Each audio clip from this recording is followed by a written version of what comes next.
Errol Barnett went back to school to see how the university is trying to stay safe and stay in session. You're not coming back to normal.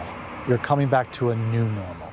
That's Brian Casey's message to the returning 2,500 students at Colgate University in upstate New York. We are outside Lawrence Hall. To bring them back, the president of the 2-century-old school has an unprecedented plan.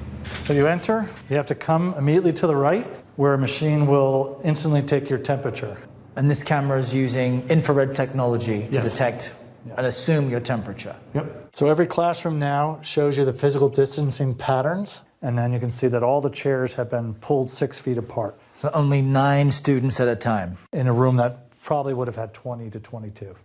Wow. So this is a small lecture hall where you can see that the seats have been blocked off. But more importantly, you see a camera off to our right that as the professor moves, the camera and the monitor move with him. So for those who are watching from home remotely, they're getting the whole classroom experience. Casey decided against all remote learning and instead structured a reopening plan with advice from medical and scientific experts. The key? A mandatory 2-week on-campus quarantine as step 1. All learning is initially virtual. Meals delivered straight to students' dorms and time spent outside scheduled. Colgate's faculty and staff are also undergoing routine testing. Why do you think this might be the safest approach? All of our students will have been tested before they show up, upon arrival, and during the quarantine toward the end. So we will know at the end of those 14 days that any student coming out will have had 3 negative tests within a normal period in which the disease exhibits itself. Awesome. That's it. It's a secluded community. Alex didn't have a chance to return home to Vietnam when COVID-19 closed the school in the spring.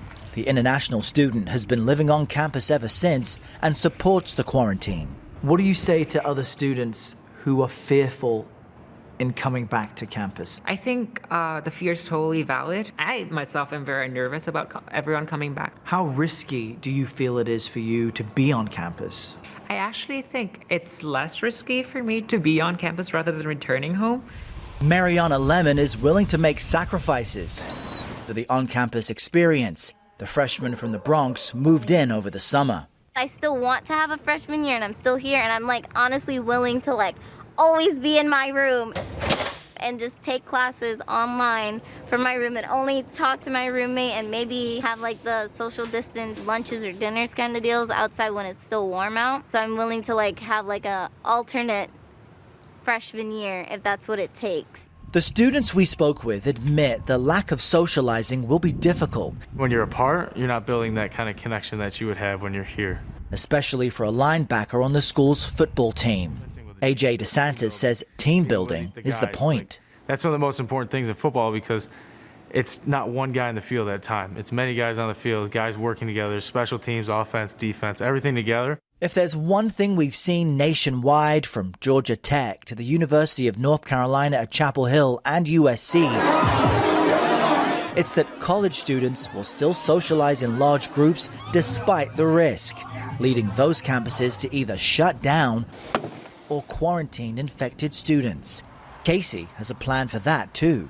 We're doing wastewater testing. The virus exhibits itself in wastewater often before you see it in your mucus or your blood. Really? Yes. So we have put wastewater readers on all of our residence halls, all of the houses on Broad Street where a lot of our students live. So if we detect any increase in the virus, which you'll see first in wastewater, we will immediately test everyone in that particular house. How much is it costing you to do this? Millions of dollars. We purchased a hotel, so we have a quarantine site. Millions in the singular, or are we approaching $10 million?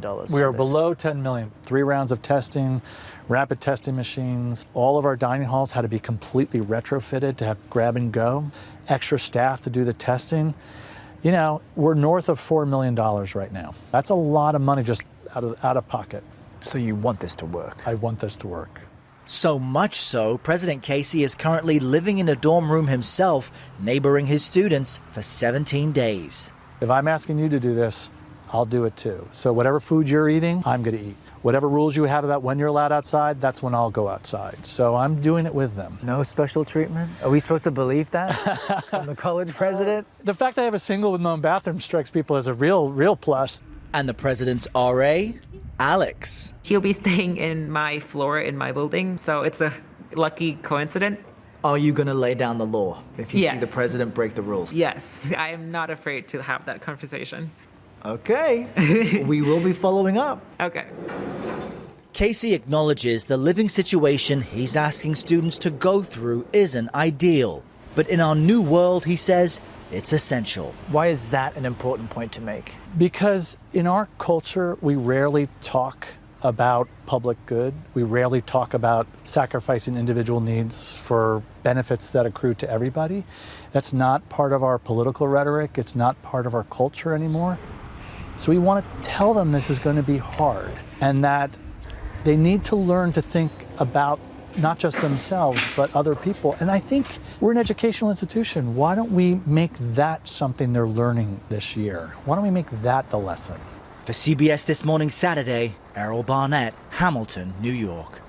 I like this guy. Yeah. This guy gets it. And he walks the walk, doesn't And- just talk to talk. Right. Look, life is about choices. And that's what these students are facing right now. If you want to be on campus, here's an option. Yeah. He might get it. It doesn't mean all 20-year-olds Yeah. always get it. Without a doubt. It's Yeah. it's tough. We all admit it. socializing is part of the college Yeah. Right. But you know college what? experience. And As Americans, we forget freedom is oftentimes not free, and with it comes great responsibility. So, Yeah. kids, let's learn. all right.